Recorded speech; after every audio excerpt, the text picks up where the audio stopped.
कक्षा 12वीं एनसीईआरटी की प्रश्नावली 3.2 का प्रश्न क्रमांक है 19 कि किसी व्यापार संघ के पास 30,000 रुपयों का कोष है जिसे दो भिन्न प्रकार के ब्रांडों में निवेशित करता है। प्रथम ब्रांड पर 5% वार्षिक तथा द्वितीय ब्रांड पर 7% वार्षिक ब्याज प्राप्त होता है। आप भी गुणन के प्रयोग द्वारा यह निर्धारित कीजिए कि 30,000 रुपयों के कोष को दो प्रकार के ब्रांडों में निवेश करने के लिए किस प्रकार बांटे जिससे व्यापार संघ को प्राप्त कुल वार्षिक ब्याज कितना प्राप्त हो, 1800 रुपये और 2000। तो दो क्वेश्चन है, एक 1800 और एक 2000। तो हम पहला कर रहे हैं उसी प्रकार बिल्कुल ज्यों कहते हो दूसरा क्वेश्चन है ए और बी। तो यहाँ वार्षिक ब्याज कितना दिया है, कुल वार्षिक ब्याज दिया है अपन को 1800 रुपये। तो यदि हम माने कि व्यापार संघ को प्रथम ब्रांड पर x रुपये तथा द्वितीय ब्रांड पर, अब x पहले ब्रांड पर जब x रुपये अगर वो निवेशित करेगा उसके पास कुल कितनी है 30,000 रुपये। तो जो द्वितीय ब्रांड पर रुपये 30,000 ऋण x निवेशित करना पड़ेंगे क्योंकि कुल तो 30,000 रुपये ही है। तो इसका पहला क्वेश्चन है, तब हमने माना कि व्यापार संघ प्रथम ब्रांड पर रुपये x तथा द्वितीय ब्रांड पर रुपये 30,000 ऋण x निवेशित करता है क्योंकि उसके पास कुल 30,000 हैं, दो ब्रांडों में निवेश करना है। तो पहले में x और दूसरे में 30,000 ऋण x, दोनों का टोटल तो 30,000 ही होगा। प्रथम ब्रांड पर ब्याज मिल रहा है 5% यानी 5/100 और द्वितीय ब्रांड पर ब्याज मिल रहा है 7% यानी 7/100। तो कुल वार्षिक ब्याज कितना है, कुल वार्षिक ब्याज मिल रहा है पहले क्वेश्चन में 1800 और दूसरे में है यहाँ 2000। तो यहाँ केवल दूसरा क्वेश्चन में सिर्फ 2000 बदल देना है, 1800 की जगह 2000 कर देना है। तो जिस प्रकार पहला है उसी प्रकार इसका जो बी क्वेश्चन है सिर्फ 1800 की जगह 2000 करना है। तो जो आप व्यू ए होगा तो आप व्यू ए बराबर क्या बन जाएगा, दो ब्रांड है, एक एक्स और एक है 30,000 ऋण एक्स और आप व्यू बी होगा जो यह पंक्ति या स्तंभ बनेगा 5/100। ब्याज कितना मिल रहा है 5/100, 5% और 7% यानी 7/100। तो आप भी और कुल वार्षिक ब्याज कितना है, कुल वार्षिक ब्याज है 1800 रुपये। तो आप भी गुणन के प्रयोग से आप भी गुणन के प्रयोग से ए बी दोनों का कुल जो ब्याज है वार्षिक ब्याज है वो है 1800 रुपये। ए का मान है x, 30,000 ऋण x इंटू 5/100 और 7/100 बराबर कितनी है जी 1800। अब दूसरे क्वेश्चन में 1800 की जगह 2000 लेना है। अब इसका गुणा करें इसमें, तो x का 5/100 में करेंगे तो 5x/100 धन इसका इसमें और इसका इसमें, 7×3=21 और 7 का हो जाएगा ऋण x में ऋण के 7x और बटी में आ जाएंगे जी 100 बराबर 1800। अब तुलना कर दें और एलसीएम कितना आएगा यहाँ 100, यह जुड़ जाएंगे 5x ऋण 7x तो ऋण के 2x बचेंगे, यह हो जाएंगे 2,10,000 ऋण के 2x बराबर 1800। अब तुलना करें तो यह तो एक ही पद है, 2,10,000 ऋण 2x बटे 100 बराबर 1800। त्रियक गुणा करते हैं अपन, इसका इसमें तो हो जाएंगे 2,10,000 ऋण के 2x, 100 का जब इसमें गुणा हुआ तो 4 शून्य यानी 1,80,000। इसका इस साइड पक्षांतर, इसका इस साइड, तो 2,10,000 ऋण 1,80,000 बराबर 2x, यहाँ आ जाएंगे 2x बराबर 30,000। तो x बराबर 2 से काट दें अपन तो आ जाएंगे 15,000। इसका मतलब प्रथम ब्रांड पर अपन ने x माना और द्वितीय ब्रांड पर 30,000 ऋण x, तो प्रथम ब्रांड पर निवेश कितना है, प्रथम ब्रांड पर निवेश बराबर x, तो रुपये 15,000 प्रथम ब्रांड पर निवेश करता है जो व्यापार संघ है, और द्वितीय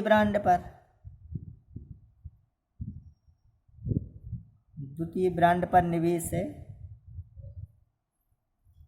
30,000 ऋण x, तो 30,000 ऋण x की जगह 15,000 कितने आ जाएंगे, तो द्वितीय ब्रांड पर रुपये, यह भी द्वितीय ब्रांड पर भी कितना निवेश करता है 15,000, यह दोनों आंसर हो जाएंगे।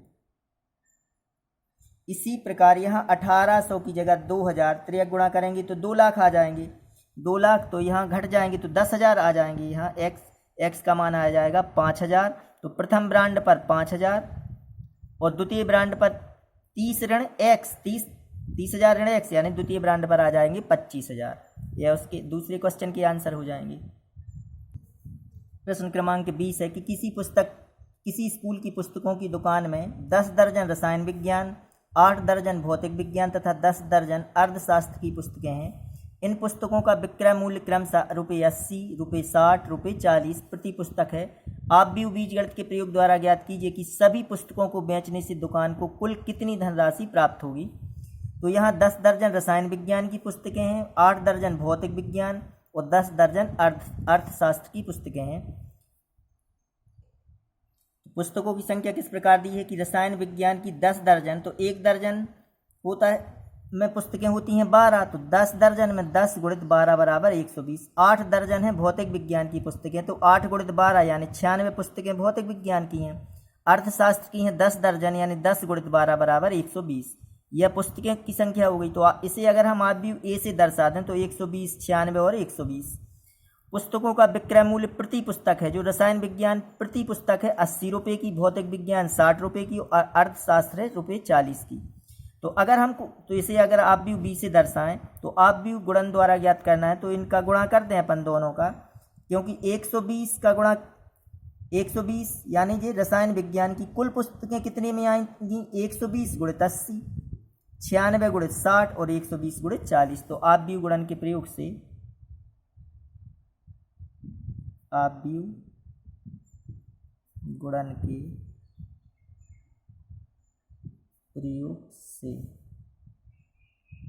ए बी बराबर आप भी ए कितना दिया है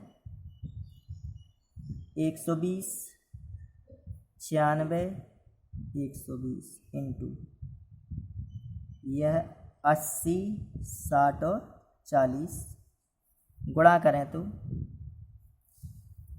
120 का 80 में, इसका इसमें, तो 0 और 0 12 ठीक 96, 2 0 धन। अब 96 का होगा 60 में, तो यह 0 6 6 36 की 6 हासिल की 3 6 नाम 54 और 3 57 धन 120 का 40 में 12 चूँकि 48 और 2 0 टोटल करें तो 0 0 0 0 6 की 6 8 और 7 15 6 21 की 1 हासिल की 2 2 और 4 6 5 11 और 9 11 और 9 20। तो यह आ जाएंगे 20,160, तो ₹20,160। इस प्रकार किताब विक्रेता को प्राप्त कुल धनराशि ₹20,160 होगी।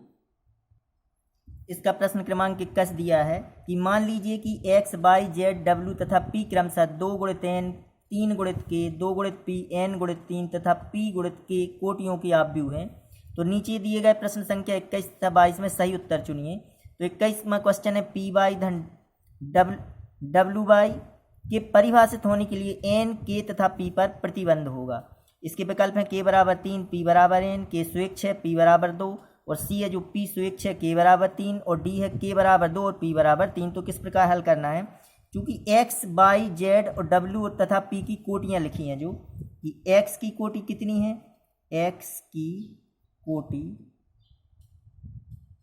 दी है 2 गुणित n, तो यहाँ x की कोटि 2 गुणित n, y की कोटि 3 गुणित k, z की कोटि 2 गुणित p और w की कोटि n गुणित 3 और p की कोटि p गुणित k, ये दी हैं अपन को पहले से। तो अपन को ज्ञात करना है पी वाई धन डब्ल्यू वाई के परिभाषित होने के लिए n k तथा p पर प्रतिबंध। तो यहाँ पी वाई धन डब्ल्यू वाई, तो इसमें से हम y कामन निकाल सकते हैं, तो y कामन निकाल लें तो क्या बचेगा, यहाँ बचेगा p धन w। तो कोई भी दो आव्यूह कब जोड़े जा सकते हैं, जब उनकी कोटियाँ बराबर हों। तो p की कोटि कितनी है, p की कोटि है, यहाँ देखें p की कोटि है p गुणित k। दो आव्यूहों का योग कब किया जाता है, जबकि उनकी कोटियाँ बराबर हों।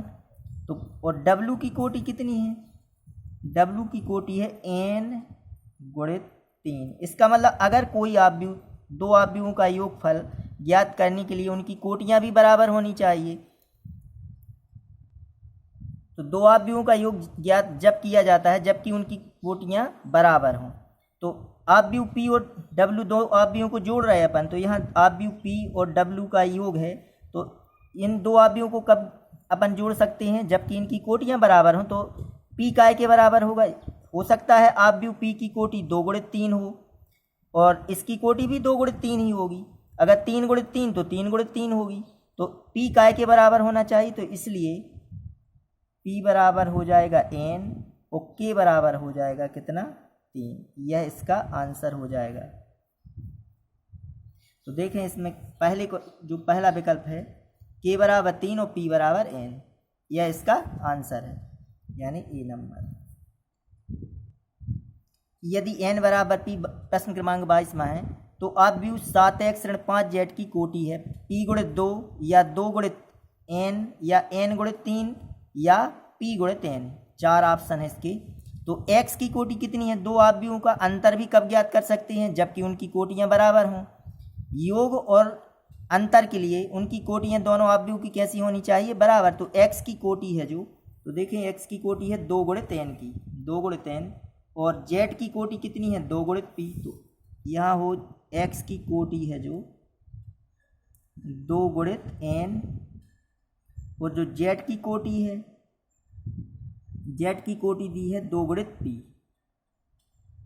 तो या तो इसकी जो, क्योंकि कोटियाँ तो बराबर होंगी, तो या तो कोटि है 2 गुणित n या है 2 गुणित p। तो देखें यहाँ 2 गुणित n तो मिल, हाँ 2 गुणित n है और 2 गुणित p तो है नहीं, p गुणित 2 अलग है और 2 गुणित p अलग, p गुणित 2 और 2 गुणित p, इनमें तो अंतर है। तो यहाँ 2 गुणित n, तो 2 गुणित n तो यह है, क्योंकि n और p बराबर हैं। तो चूंकि इसका जो आंसर होगा 2 गुणित n हो जाएगा, क्योंकि इसकी कोटि पूछी है अपन से। तो कोटि बराबर 2 गुणित n, जो कि इसका ऑप्शन हो जाएगा कौन सा, p नंबर। यह प्रश्नावली अपनी समाप्त हुई।